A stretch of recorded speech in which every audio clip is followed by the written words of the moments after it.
だ。そこ見えないんだよな。そこ見えないんだよな。見えないな。はい。はい。こっち。はい。あれ、たまちゃんはいいの？たまちゃんですか？はい、ババンババンバンババビバビバビバババンババンバンバビババンババンババンバンバビバビバビバババンババンバハビバノノン。はい、藤子さんでございますよ。本日もお付き合いよろしくお願いいたします。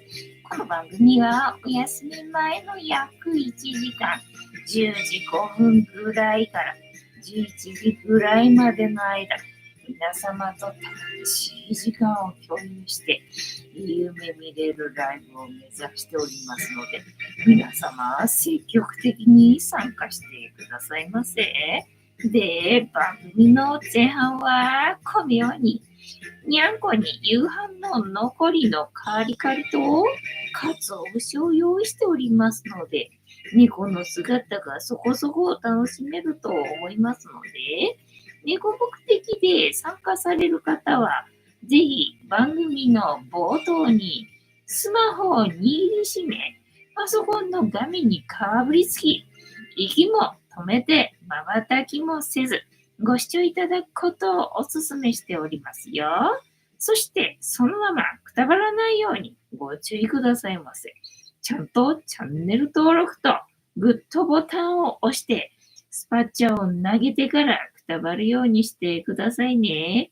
で、今画面に収まっておりますのが、白茶のゆりさん、画面に収まっておりませんが、チャトラのまさるくん、三毛猫のたまちゃん、白黒のくーたくん、グレーのぐーちゃんと、我が家には全部で5匹のかわいい猫ちゃんがおりますよ。で、5匹のかわいい猫ちゃんがいる生活ってどんな感じなのかなっていうのをちょっと楽しんでいただけたらいいんじゃないのかなと思いますよ。で、猫のことをもうちょっと詳しく知りたいなと思われる方は、概要欄のところに猫紹介してありますので、そちらを読んでいただけたらいいんじゃないのかなと思いますよ。で、同じく概要欄のところに Amazon のウィッシュリストのリンクが貼ってありますので、そちらからチュールをポチッとご購入いただければ、我が家に届く便利なシステムとなっておりますので、にゃんこにチュールあげようかなと思われる方は、そんな便利なシステムをご利用いただくことをお勧めしております。はい。今日は昨日と変わって、鰹節を控えめにしてみたんだけど、あっという間に猫の姿はなくなったな。鰹節だけさらってさっさとどっか行った感じな。はい。西船さん、いや、峠さん、こんばん峠。合ってる？こんばん峠。湯豆腐さん、藤子ちゃん、いや。はい。では、一日一個、猫に関してのお話もしませんので、これから皆様と一緒に乾杯しようと思いますので、お付き合いよろしくお願いいたします。で、乾杯の時に、ジャスティーって言いますので、一緒に言っていただけると嬉しいです。はい。では、行きますよ。せーの。ジャスティース、ぐーちゃん、ジャスティース、ゆりたん来るか、ゆりたん。なんか反応してるけど、後ずさりしてる。はい、今日も塩入りのお湯。深いね。何言ったの？何なの？言ったいの？また膝の上に来るタイムかもしかしてな。うまいな。ちょうどいい具合の塩だな。ナイスパー、ありがとうございます。てんたまさん、今夜もジャスティス、藤子さん、皆様、こんばんは、ボンソワ。本日もお付き合いよろしくお願いいたします。湯豆腐さん、ジャスティス、ありがとうございます。西船さん、最近毎日配信してくれて嬉しいです。ジャンボフェリースパチャです。ありがとうございます。今日はどんなジャンボフェリーが登場するのかな？大樹さん、西船さん、ニャイスジャンボ、スパチャ。長えな。で、今日は何の話しようかね。皆さんからはどんなジャンボフェリーのネタが飛び出すんでしょうかね。で、とりあえずライブ始めたいけどな。話す話がないよ。てんたまさん、どんなジャンボフェリーな、ジャンボフェリーは1個しかないはずなのにな。カニタンさん、ナイスパージャスティス。ありがとうございます。西村さん、わらわらわら。はい。ね、今日は雨か。そうだ、今日は雨だったよな。で、今日もなんかね、寒いんだよね。結局だからね、昨日上着着ないで失敗したんで、今日は上着を着て外に出たよって感じ。ね、で、今日雨の予報だったけどさ、郵便局に行かなきゃ、いけない、なんだ、ハンドメイドの作品がね、売れたので、それを発送するのにね、郵便局に行く用事があったんだけど、朝まだね、まだ、降り出さない感じっていうのかな。一旦降ったけど、一回ちょっと止んでるみたいな状態だったんで、行くなら今のうちか、みたいな感じでね。ただ発送するのにさ、封筒がなかったわけよね。もう使い切っちゃってて。だからコンビニに封筒を買いに行ったんだけどさ、そっかと思って、今日はゴールデンウィークじゃなくて、ね、平日だからさ、なんだ、その、通勤ラッシュの時間にぶつかっちゃってさ、なんかすげえ混んでるっていうか、みんな駅に向かっていく流れと逆行する感じで、コンビニに入りみたいなな。コンビニの封筒は高かった気もするけど、まあね、他のお店が売ってないんでね、しょうがない。なきゃ困るもんねっていうのでね、コンビニに行って、封筒をまず朝っぱらから買ってきて、でね、郵便局に行って、ところがさ、コンビニ行った帰りに今度は急にね、土砂降りっていうか、土砂降りほどもはいかないけど、結構しっかり降ってきちゃったんで、おやべやべやべと思ってね。なんか、雨宿り、信号待ちしてる間に雨宿りしてたら、その間にまた止んできて、お、よかったよ、みたいな感じでね。で、結構小雨になったところで、一旦家に帰れて。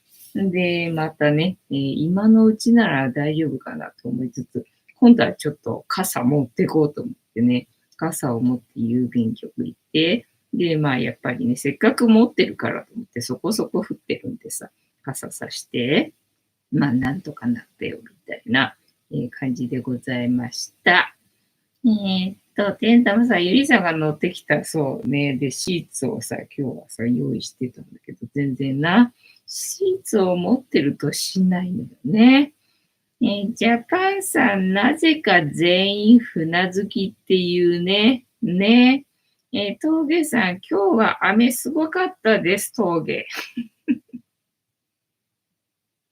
そのテンションで合ってますかね。なんか、言われたほどっていうかさ、天気予報だと今日はさ、一日しっかりとした雨みたいな予報だったし、でね、なんか風がめっちゃ強いような、ね、感じだったから、なんだろう、嵐みたいな感じになるのかなと思ったんだけど、なんかそんなではなくてね、なんだろうな、しとしとしたっていうのかな、なんか霧雨っていうか、そんな感じっていうのかな、なんかちょっと降ったり、ちょっと止んだりみたいな感じで、今日どうしようかなと思ったんだけど、朝さ、降ってなかったから、にゃんこのおねしょシーツな、洗っちゃうと干せないんだけど、洗っちゃうんだけど、洗っちゃうと干せないんだけど、でも今だったらね、降り出すまで干しとけばなんとかなるかなと思って、洗っちゃうかと思って洗っちゃったんだけどな。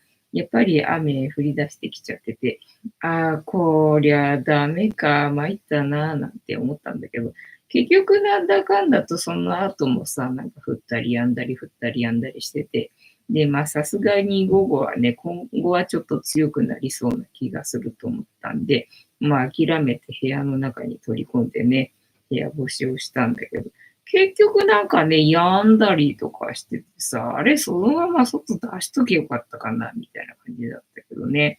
まあ、その後やっぱりね、夕方ぐらいだったっけ違うか。夕方前ぐらいかな。にはね、結構しっかりとした雨がね、降ってる時間帯があったもんね。あれ、そういえば、地震あったのって今日だっけ昨日だっけなんか昨日地震あった気がするよな。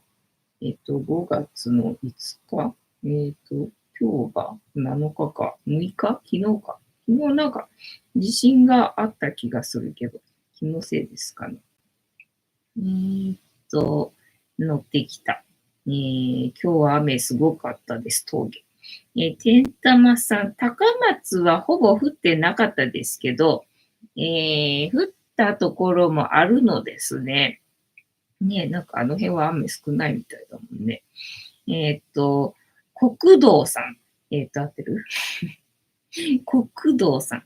今日の雨はすごかった。そうなんだ。やっぱり、そんなにみんな、すごかったんだね。峠さん、国道さん、すごかったです、峠。みんな雨すごかったな。まあ確かに時間帯的にね、なんかすごい時間あったよね。ちょうどお客さんが来てる時間はね、雨結構すごかったんだよね。だから自分がなんか、外に出る時間とかはね、全然だったんで、なんか印象的にあんまりだったような印象だったけど、確かにな、確かに夕方ぐらいっていうのかな、お客さんがね、夕方ぐらいに来たんだよね。なんで、その時間は結構しっかり降ってたんだよね。西船さん、九州は落ち着いてました。ああ、そうなんだ。でね、なんか明日もまた雨降るみたいだからさ、もうな、洗濯物みたいな、そんな感じ。あとは、今日は、そうか、久々に農協ね、ゴールデンウィークで農協お休みだったけど、そっか、今日、平日だから農協はやってんのかと思ってさ、その郵便局行くついでにさ、外ね、雨降らないうちにと思ってさ、農協もちらっと覗いてきたんだけど、今日はまあね、野菜自体はいっぱい置いてあったんだけどさ、白い部分がない長ネギ、あれは、なんだろう、葉っぱを食えっていう、そういう長ネギなのかなって思うんだけど、まあ、それが大量と、あとね、春菊もあったのかな春菊もあったのかもしんないんだけど、葉大根。葉大根がまたね、やったらいっぱいあって、葉大根か出たと思ってさ、また出た葉大根みたいなね。葉大根はいいや、みたいな。で、あとは相変わらずちょっとしか入ってない、エンドウ豆ね。で、今日はそのさ、長ネギを作ってる人が、なんか女性の人がいるみたいなんだよね。で、今日はその女性の人が、あの、野菜を置いた後だったみたいでね。だから多分、この長ネギ作ってる人かななんていうふうに思ってたんだけど、で、その人が他の人が持ってきた野菜見てね、でやっぱりさやえんどうがあるんで、すごい、もうこんなのできてるんだって言ってたから、やっぱり早いのかと思って、なんか時期的にもうさやえんどうの時期なのかなと思ってさ、そしたらうちのさやえんどう全然育ってないから、こりゃ今年も無理かと思ってさ、諦めてたんだけど、もうできてるんだっていうふうに言ってたから、じゃあまだチャンスはあるのかと思ってね、なんか、よかったよって思ったんだけど、でしかももうね、すでに、そのエンドウ豆ができすぎちゃってっていうの、スナップエンドウになってるやつも売ってるわけよね。さやエンドウとスナップエンドウと、あとはまあそれが弾けたのかなんかわかんないけどさ、豆の部分だけ、もうさ、ほんとちょこっとだけ、ほんとちょこっとだけ袋に入ってるやつな。それ100円とかで売ってんだよ。みたいな感じね。ちょっと少なすぎてなって思うんだけど、でそんなのも売っててさ、で、それを女性の方がさ、見けて、あ、こんな豆だけなんかも売ってるんだ、なんていう風に言ってて、私もさ、それを聞いて、って思ったんだよね。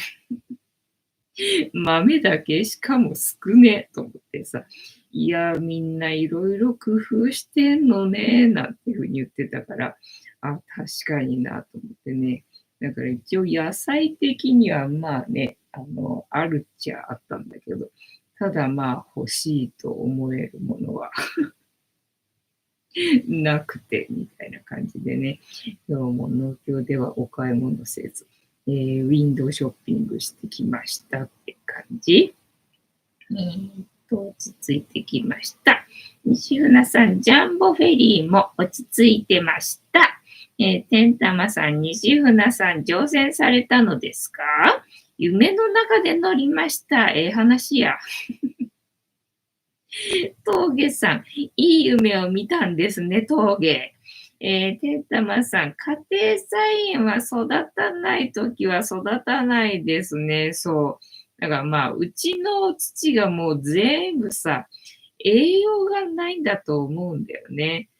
で、化成肥料は使ってないんでさ、納豆汁をさ、なんかね、揚げてみたり、あとは米の漬け汁をさ、まあ揚げてみたりとかしてるんだけど、で、まあね、オーガニックのバナナが30%引きで手に入った時には、それをな、液肥にしてさ、あげたりとかしてたんだけど、もう全然そんなんじゃダメっぽいな。まあわかんないけどね、野菜に必要な、栄養かなんだかわかんないけど、それがなくってっていうことなのかもしれないんだけど、まあもうね、3年目かなになるんでね、もう何にも栄養がないみたいで、ただ栄養がなくなると、なんか知らんけど、クローバー三つ葉のクローバーっていうのそれがよく育つのか知らんけどさ、なんかどのプランターでもさ、そのクローバーがさ、大繁殖というか、もうさ、すぐ繁殖するから見っけるたびに引っこ抜いてな。雑草もね、必要な栄養があるものが生えるっていうことだから、ってことはそのクローバーがね、うちのプランターには必要なのかなと思いつつ、多分これすぐ繁殖するからさ、と思ってね、もう見っけるたびに引っこ抜いてるんだけど、もうね、全然そんなの間に合わないぐらいな勢いでね、クローバーがね、生えるんだよね。これ。でさ、いろんなっていうかさ、今ね、パセリと三つ葉と、で、あと、去年っていうか、冬にできたパッションフルーツの種をな、埋めたんだけどさ、それが芽が出てこないわけよ。でさ、出てきたなと思ったらさ、クローバーなわけよ。だからもう紛らわしいなっていうので、もう見っけちゃ引っこ抜いてんだけどな。相変わらず出てこないんだよ、その肝心の自分が埋めた種の方はさ。もうどうなっちゃってんのかな。なんだっけ、岡村、康之違ったっけなんだっけ名前違ったっけもうどうなっちゃってんだろうって感じよね。たぬこさん、違った。どこだったっけてんたまさん、夢の中でジャンボに乗れるって、好きすぎでしょ。そうだね。そうだね。どんだけ好きすぎんだよって感じだよな。たぬこさん、こんばんは。ボンソワ。本日もしぶとくやっておりますよ。てんたまさん、たぬこさん、こんばんは。峠さん、たぬこさん、こんばん峠。かんこさん、てんたまさん、こんばんは。てんたまさん、そうなのですよ。四つ葉のクローバーは過酷な状況で育つのですってことは、うちのプランターが相当過酷っていうことだな。相当過酷ってことだな。だから、最初の年、一昨年になるのかなに、綿の種をさ、埋めたいと思って、で、空いてるプランターないかっていうふうに聞いたら、あるあるっていうので、ちょうどね、処分しようとしてたのが、あるよ、もらってもらえると助かるみたいな状態で引き受けたやつがあって、で、それがまだね、1個ぐらいしか、植えてないんで、大して疲れた土じゃないから大丈夫なはずみたいな感じでね。で、それにさ、綿の種をさ、埋めて、でね、まあ、順調に育ちはしたんだけど、だから種まきの時期が遅すぎたのと、冬場はなんか部屋の中に入れてやればよかったらしいんだけどさ、私はまあ、とにかく園芸初心者なんてな、部屋の中にプランターを入れるだとみたいなさ、全くもってそんな思いつかなかったけどね。で、すっかり冬の寒さで枯れてしまいみたいなことがあって、で、そのもらったプランターの土に、すごいね、クローバーがね、生えてたわけよ。だから多分その土を使った、なんだ、プランターっていうか、植木鉢にはクローバーが育つのかなってふうに思ってたんだけどさ、今年はありとあらゆる鉢からさ、そのクローバー出てきてるからさ、これは違うな。これ違うなと思ってね。なんかクローバー勝手に生えてきてるなっていう感じでさ、もう散々だってほぐしてほぐしてね、なんかクローバーがないようにさ、その間にもさ、全部ね、なんだ、撤去して、でね、更地っていうのかな、にした土のはずなのにこんなに生えるっていうのはおかしい。絶対おかしいみたいなね、感じになってるの。ってことは、うちのね、土が全部多分過酷な状況になってるってことだな。たぬこさん、峠さん、こんばんは。ジャパンさん、たぬこさん、こんばんは。てんたまさん、人生頑張ってんだよ。な。一生懸命って素敵じゃん。だっけ違うか。一生懸命な、真剣にね、取り組んでる姿は可愛いよな。猫がうんこしてる顔とかさ。頑張ってる姿って可愛いよな。まあ、頑張ってもいいことは何もないんだけどさ。たぬこさん、あパンさん、こんばんは。てんたまさん、ベイベー。西船さん、にゃーん。峠さん、にゃーん。西船さん、明日は配信やりますか？わかんない。気まぐれなんで、一応。一応気まぐれなんでな。明日はまあ別に夜予定ないからやるつもりではいるけど、まあ明日歯医者の日なので、メンタル的にどうなってるかわかんない。メンタル的にどうなってるかわかんないけど、まあね、夜なんか仕事あるわけじゃないから、まあやる予定ではね、ありますよっていう感じ。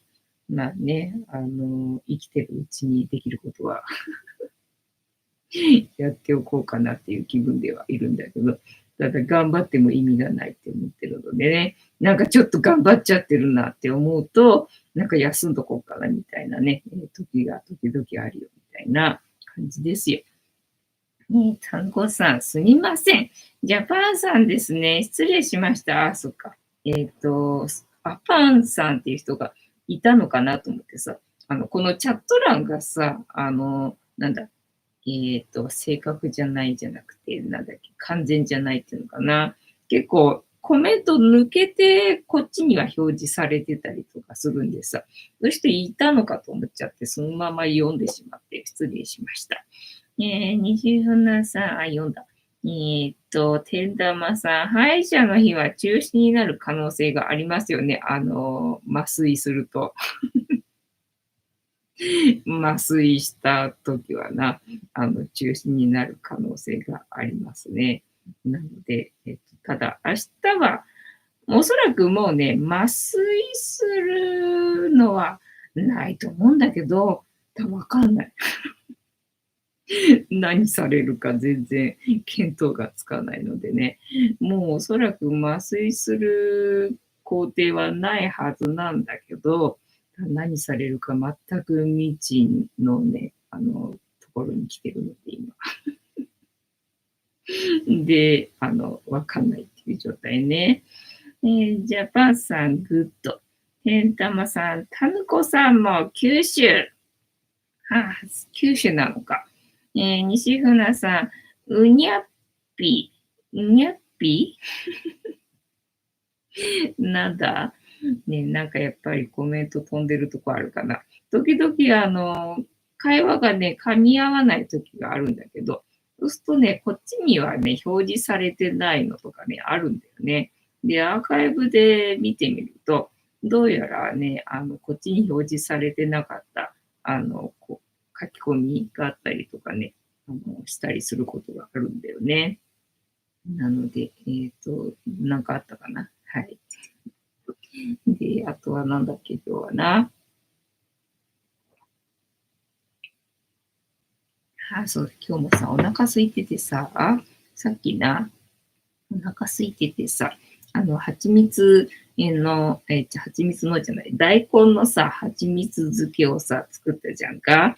で、今回はさ、なんだ、保存用に別にさ、漬けたわけじゃなくてね、なんか蜂蜜に漬けるのになんかちょうど良さそうと思って、瓶にね、大きさを合わせた大根を、切って、で、詰めてね、で、そこに蜂蜜流しただけなんでさ、瓶の、なんだ、煮沸消毒だったりとか、あと大根をね、菌がつかないように、なんだ、気にしてなんか作業したりとか、なんかそういうことしないでね、普通にただ大根切って、普通の瓶に入れて、で、蜂蜜につけただけなんでね、ただまあ、蜂蜜に使ってるんで、ね、空気に触れてないんで、まあ、長持ちするとは思うけど、ただわかんないなと思って生の野菜つけただけなんでね、どんくらい持つかわかんないななんて思って、なんかそろそろ食べた方がいい気がするけど、ただなんか食べる気がしないっていうか、ただその大根の蜂蜜漬けっていうのはもともとはその蜂蜜、漬けた蜂蜜の部分をなんか喉のためだかなんかになんか飲むらしいじゃんか。別に私は全然そういうつもりじゃなくて、大根の蜂蜜漬けってなんかうまそうだよって思って、で、大根の蜂蜜漬け作ったんだよね。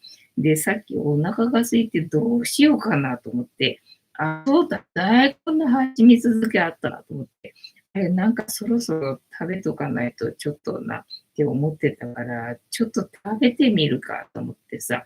でね、大根の部分を取り出して、なんか本当は蜂蜜の部分を飲むようで、で、残った大根がもったいないからっていうので、なんかしらね、美味しく調理して食べるらしいんだけどさ。普通に私はその大根食べるためにね、つけたんでさ、大根取り出して、で、ちょっと味見してみたんだけど、まあ、蜂蜜だけだとちょっとなんかあれか、うまいというわけではないなっていうのでね。で、醤油かけてみたんだよね。まあ、そしたらうまいな、これな。うまいなと思ってな。さっきは、大根の蜂蜜漬けの醤油かけたやつをね、食べておりましたよ。まあ、今全部食べちゃうともったいないと思ったんでね、ちょっと残して、明日以降楽しみに食べようかなっていう感じでね。で、まあ、蜂蜜漬けがもしさ、長期保存に使える技なんだとしたら、まだ瓶がね、残ってるからさ、それで他の野菜、大根以外でもさ、なんかね、蜂蜜漬けにしてさ、長期保存してる人いるかなと思って、さっき調べてみたんだよね、蜂蜜漬け長期保存でさ。そしたらなんかニンニクをつけるみたいなんだよね。なんか青梅か、普通の梅かはわかんないけど、梅を蜂蜜漬けにしてる人と、あとはトマトと、あとニンニク、あとはレモンと金柑か。それしか出てこなかったんだよね。なんか野菜の蜂蜜漬けで長期保存してる人がいなかったんで、あれこれダメなのかなね、蜂蜜で長期保存って野菜無理なのかななんてね、思ってる感じ。なんかいけんじゃねえかと思ったんだけどな。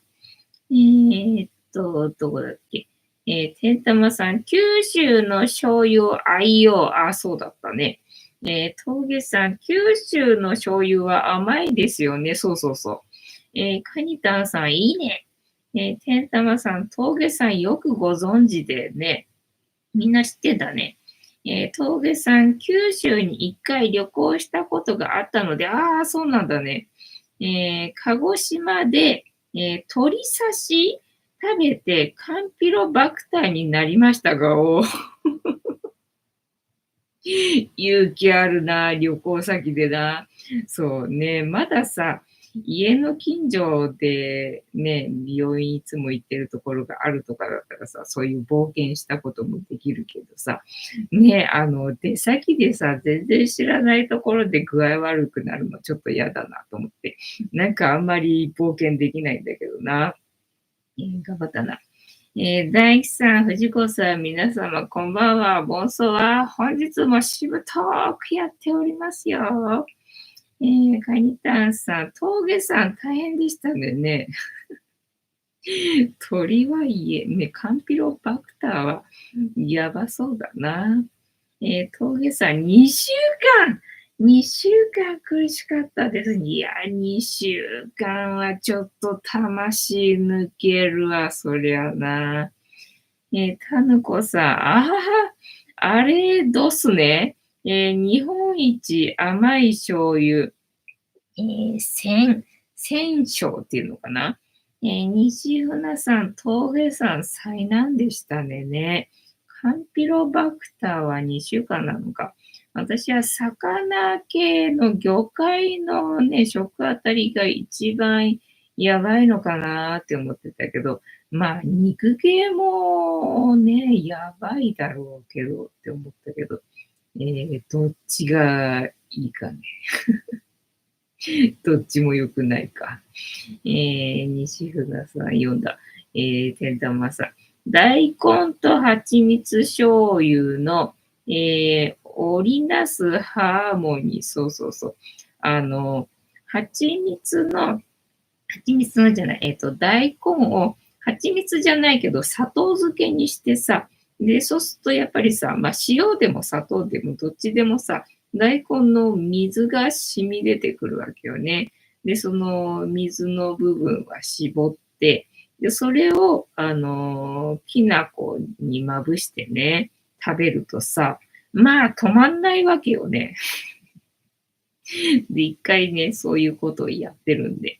だから大根の蜂蜜漬けは、まあおそらくうまいだろうと思ってさ、始めたわけよね。だから今回はさ、きな粉があるわけじゃなかったからさ、どうかなと思って。で、やっぱりなんかちょっと物足んない気がするなと思ってね。で、醤油をかけてみたら、まあ、うまいこと、うまいこと。てざまさん、旅先での食中毒ほど、悲惨なものはない。そうだよね。だってその状態で帰ってこれたの？いや、旅先で入院して、苦しんでたみたいな、そういう感じかな。ね、慣れた場所でないところで、ね、その療養っていうのかな、するのもなんかねっていうところだしね、心細いしねっていう感じよね。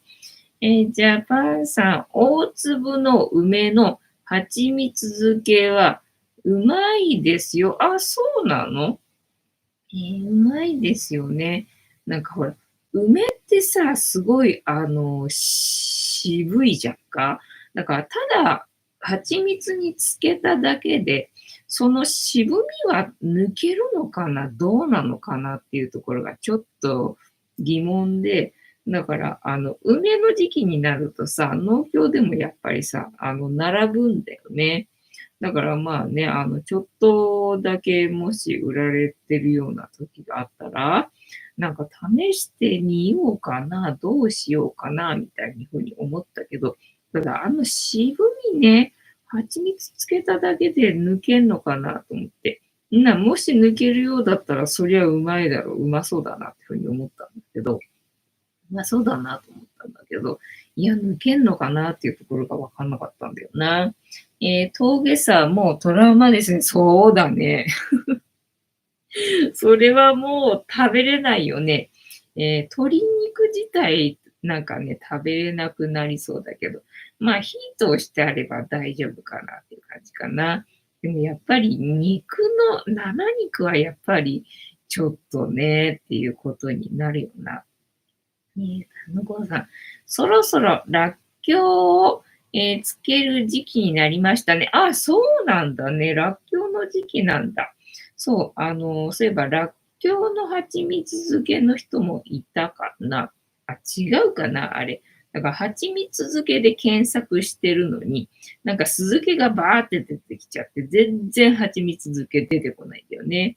で、蜂蜜で漬けてるのが普通にレモンとかりんと、まあ、それは普通にやるしと思って、野菜の蜂蜜漬けで検索してるんだっちゅうのにさ、なんかレモンとかりんばっかり出てくるんだよね。で、あとはトマトと、ニンニクか。で、梅の人がいたかなっていうね、感じでさ、あんまりなかったんだよね。蜂蜜漬けしてる人がね。だから長期保存には向かないのかなっていうふうに思ったんだよな。ねえ、らっきょうもうまいよな。だかららっきょう食べすぎ、あ、違うか、みょうがか。みょうが食べすぎるとアホになるんだっけ。あ、違う。らっきょうを食べすぎると、なんだっけ。なんからっきょうもあったよな。なんかアホになるみたいなやつさ。あ、だからかって。だから俺アホなのかって、なんか納得した時があった気がするんだけど、アホじゃなくて何だったっけね。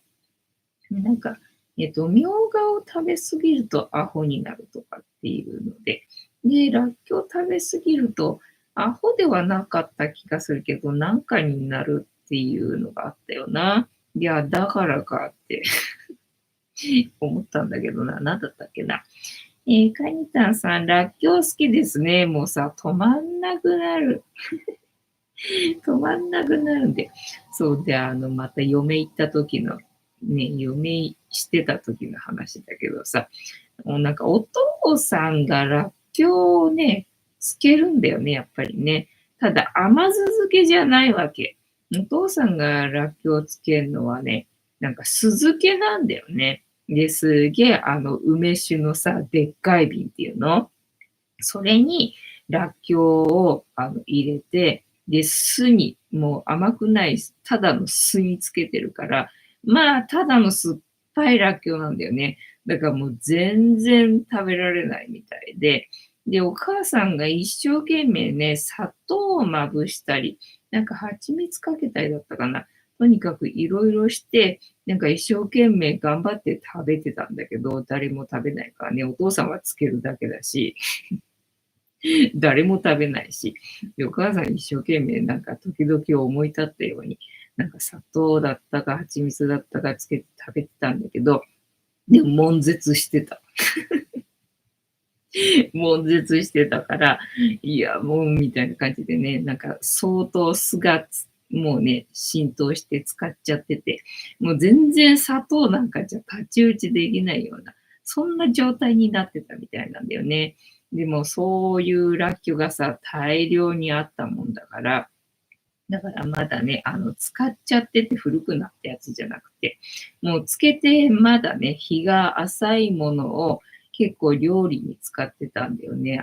タルタルソース的な感じで、なんか刻んでいろいろとさ、料理に使ったりとかして、だから玉ねぎ代わりに、そのらっきょうの酢漬けをさ、使ってたわけよね。だからやたららっきょうを、食してる時があってさ、で、だからかって思った時があったんだよな。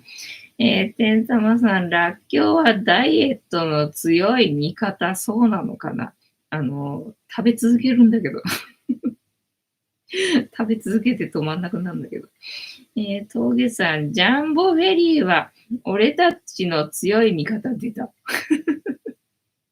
出たぞ。どの辺が味方なのかな。てったまさん、メタボストップ出たぞ。まだタロットカードやってないけどな。てんたまさん、ジャンボフェリーは最強の味方でしょう。まあ、なんか強そうだもんね。てんたまさん、安いし快適。お、そりゃあええ話やな。ジャパンさん、売ってるのは、渋みないよ。売ってるのはな。自分で作るとやっぱりその辺がうまくできないのかね。ジャパンさん、イデラッキョ思い出します。ラッキョって聞くとな。カニタンさん、大阪のピッコロというカレー屋では、ラッキョ食べ放題を、そうか。そりゃ止まんなくなるな。てたまさん、イデラッキョの奥さん、エイジレスですよね。あ、そうなんだ。イデラッキョの奥さんって知らないな。タロットカードタイムやる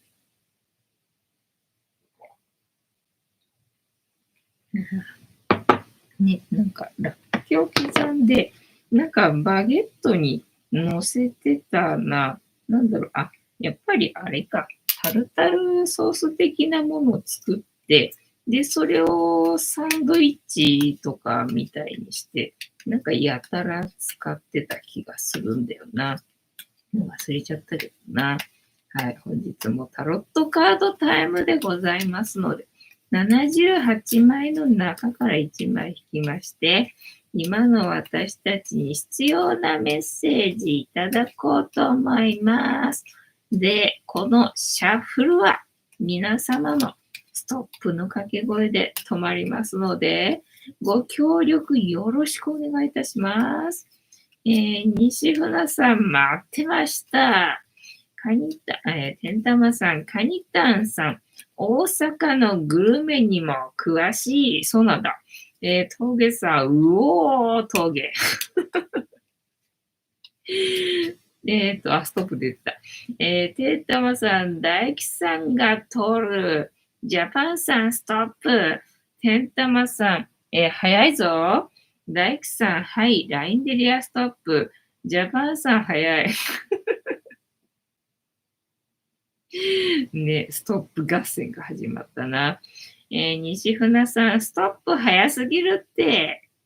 にゃんこカリカリなあ、食べてないし。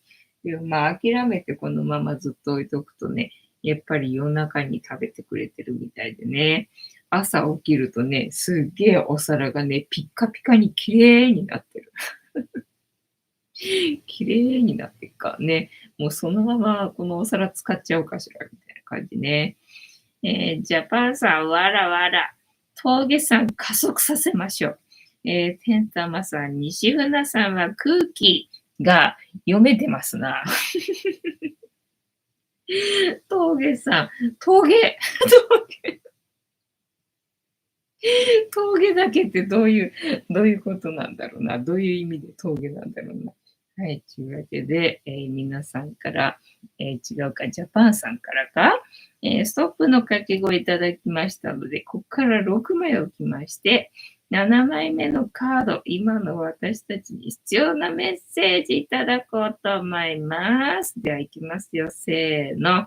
1、2、3、4、5、6。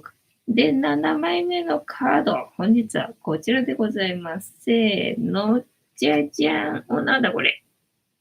見たことなくはないけど、なんだかすげえ久々に見る感じだな。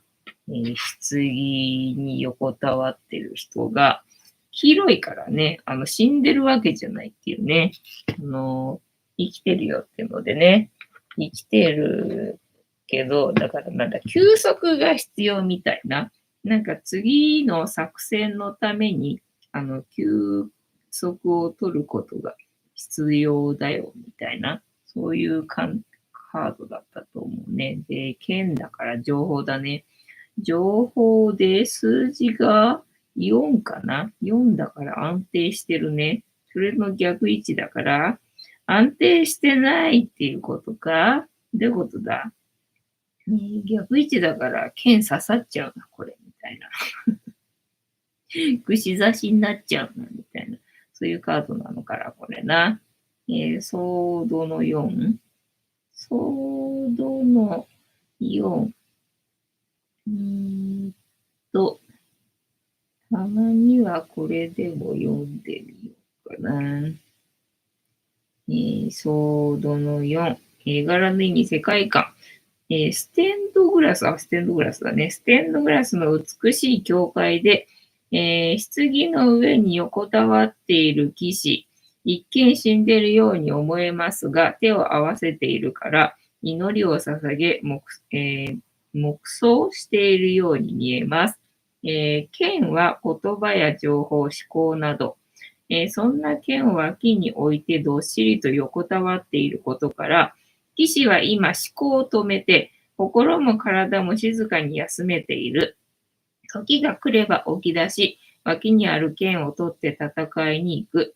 多くの情報に囲まれた忙しい中で、今あなたは一度立ち止まって休む時間はありますか？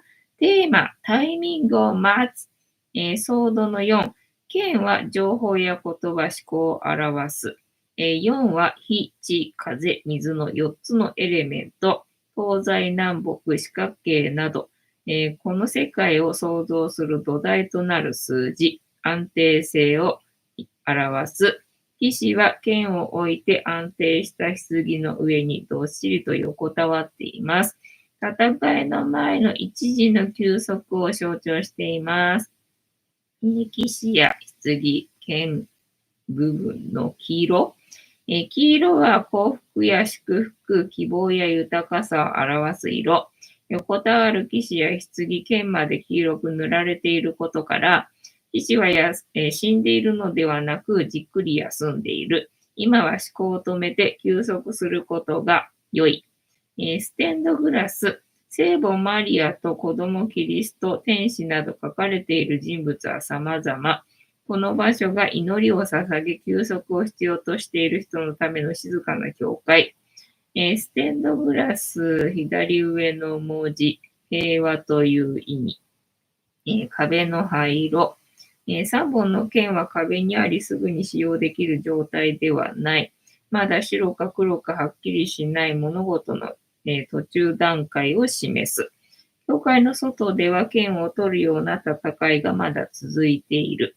騎士の横に置かれた剣。騎士がすぐに手に取れる位置に1本だけある。今は一時休戦の状態で休息が終わればまた戦いに出かける。で、逆位置だな、今日はな。はい。どこですか？逆位置の解釈全体。休息を終えて、ゴールデンウィーク終わったな。いざ行動すべき時が来たというサインです。物事の進展に向けて自ら手を挙げ、率先して進めていきましょう。これまであなたの中で考えて温めてきたことを実行に移す時です。でも行動を起こすのが怖くなっていたり、面倒だなと感じて動き出せずにいたりしませんか？大切な休息もどう過ぎればただの浪費。今が良いタイミングだと判断したら、思い切って立ち上がりましょう。チャンスをつかむため、積極的に出かけていくときです。はい。まとめありますかね。ウェイトの解釈。祈るような姿勢で騎士の彫刻が彼の墓の上にまっすぐ横たわっている。この騎士はどうやら生きている人間ではなく、棺の上に彫られた彫刻。ヨーロッパでは美しい彫刻が、墓石や棺の上に施される。教会に安置されていることや墓という表現から死が連想される。でも、置かれた剣まで、黄色で塗られています。暗く冷たい死ではなく、眠り休む休息を示している。つまりは、今は思考を止めて休むことが次の希望へと、つながる。はい。で、逆位置では、懸命な管理、慎重さ、節約、品欲、予防策、遺言などの意味を列挙しています。一見意味がバラバラで読み取りにくいため、周囲に出たカードと一緒に解釈していく必要がある。休養が長すぎて腰が重くなったり、しっかり休みきれないまま動き出すことで、良くない結果を招いたりする可能性もあると読み取れます。というわけで、本日のタロットカードの意味調べるの回は、休暇が終わりました。動き出すタイミングですっていうね、カードでした。ゴールデンウィークも終わったので、はい。皆さん、さっさと働いてくださいっていう感じでしょうかね。はい。楽しんでいただけたら幸いでございます。早すぎる。加速させましょう。峠さん。休息が大事ですね、峠。西船さん、泣く。ストップできなかったのか。ストップしたかったけど、ストップできなかったのかな。てんたまさん、藤子さんの言動が雑はい。雑が取り柄なので、私の取り柄は雑なところが取り柄なんでね、ご了承くださいませ。西船さん、はい、2度目の LINE デリアストップ。ストップできてよかったね。おめでとうございます。あとは何があったかな、今日はな。なんか面白い YouTube 見たっけな。なんか見た気がするけど、忘れちゃった。忘れてんじゃん、みたいなね。の、マチャが大事なところをお手入れしている。大事なところをお手入れしているな、今日はな。峠さん、はい、3度目のラインデリアストップ峠。みんなストップ言いたくてだ。じゃあもう今度から、冒頭からタロットカードタイプでな。もう何回も何回もね、カード引くことにするか。な。てたまさん、朝帰り動画は覚悟してみても、うわーってなりました。うんこうんこだらけですか。ね、思ったよりは、まあ、いや、普通だったな。普通だったな。いや、でも、ゲロはそんななかったからね。まあ、よかったかなっていう感じかな。うんこまみれではあったけどな。なので、ゲロがそんななくてよかったよっていうね、感じでございました。あとはそうね、クータはやっぱり出てきてくれたよな。なんとなくイメージ的になんかたまちゃんが出てくるかなって思ったんだけど、たまちゃんは出てこなかったね。よくね、出かけるとき、スーパーとかさ、普通にただ玄関出るときね、もうすぐ帰ってくるっつうのにさ、たまちゃんが玄関までね、お見送りというかさ、なんか連れてってっていうのかさ、どこ行くのっていうのかさ、ついてきちゃって、で、ドア閉めようとしてんのに、ドアから出そうになるんでさ、なんかね、たまちゃんが玄関のところにね、いるなっていうのが私の中ではあるんでさ、たまちゃんが出てきてくれるかなっていうふうに思ったら、やっぱりクータだったな。クータは律儀でな、付き合ってくれるからな、おかげでなんとか私は正気を保っている。5匹もいるのに。5匹もいるのになんてこったいって感じだけどな。クータだけは出てきてくれたので、よかったよ。えーっと、峠さん。カンピロバクターには気をつけようねは。だから生肉はダメってことよ。生肉はダメってことよね。だからほら、馬刺しだっけ馬肉っていうの食べに行ったじゃんか。生の肉だもんな、これな、と思って。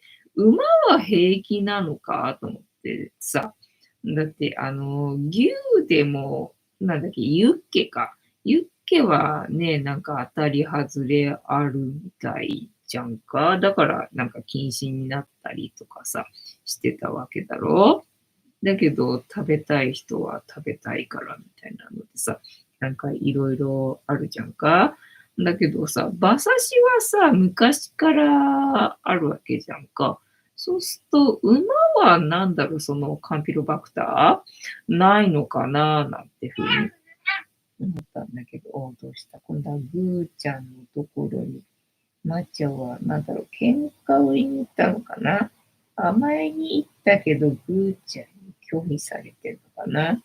なんか前はそうだったんだよね。なんか抹茶はマザコンでさ、ぐーちゃんに甘えに行くんだけど、ぐーちゃんに拒否されてね。で、抹茶がなんか噛まれて、うわんってなってたんだけど、最近はなんかね、逆に抹茶がぐーちゃんをね、噛んでる感じがするんだよね。で、ぐーちゃんがなんかギャーってなって逃げてる感じなんでさ。なんか立場逆転したっぽいな。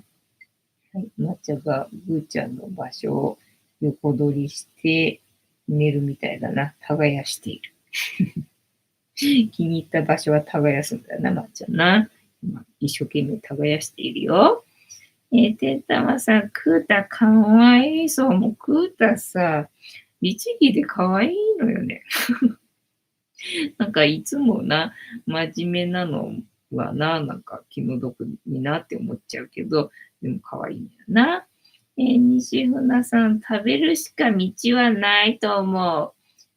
国道さん、カンピロバクター怖いね。2週間苦しむのは絶対嫌だよな。2週間苦しむのは絶対嫌だ。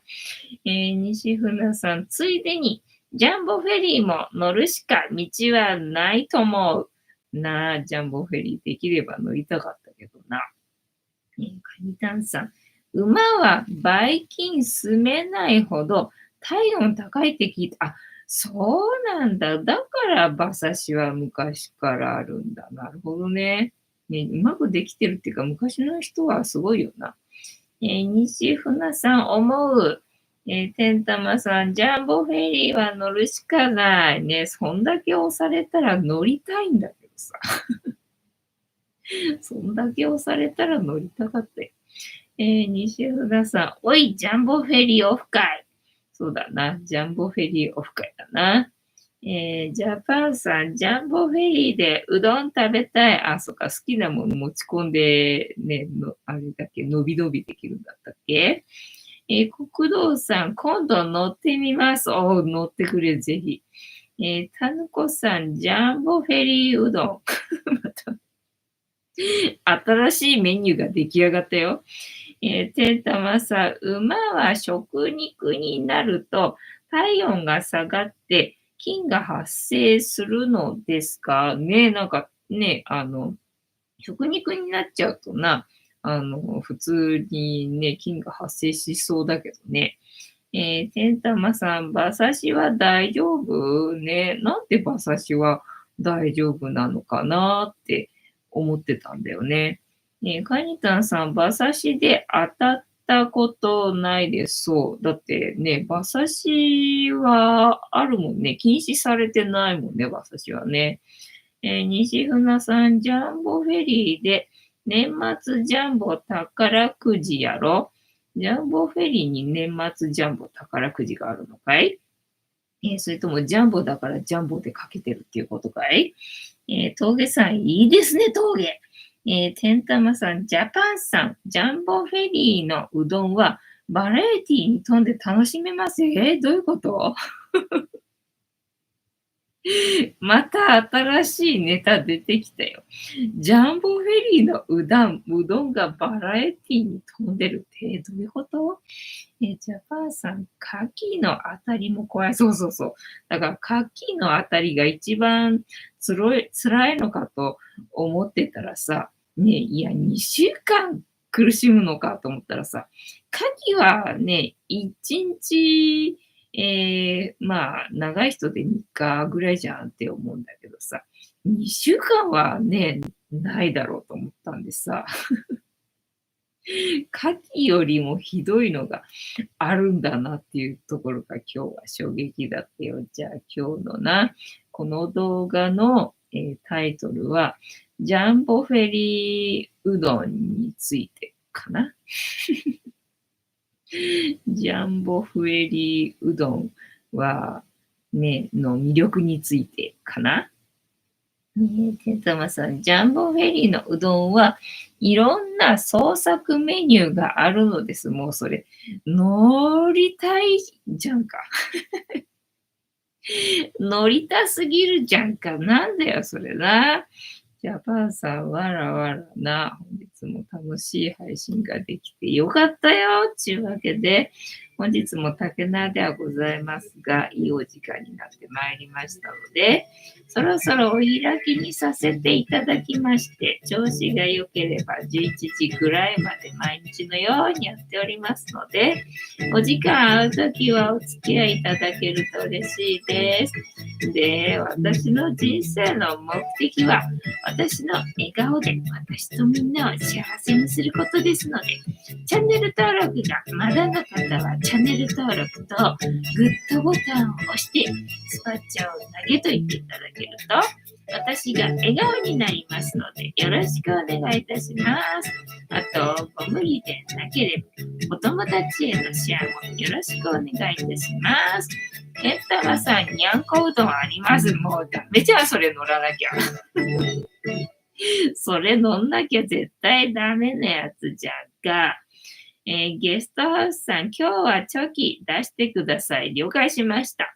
峠さん、峠。カニタンさん、よだれの滝。タヌコさん、にゃんこうどんかわいいね。どんなうどんだよ。もう絶対見てみたいよな。てんたまさん、ゲストハウスさん、最後に突っ込んできた。な、てんたまさん、今夜もありがとうございました。というわけで、本日もお付き合いありがとうございました。次回も見てくれるかな？はーい。いいとも。じゃんけんぽい。はい。ではでは。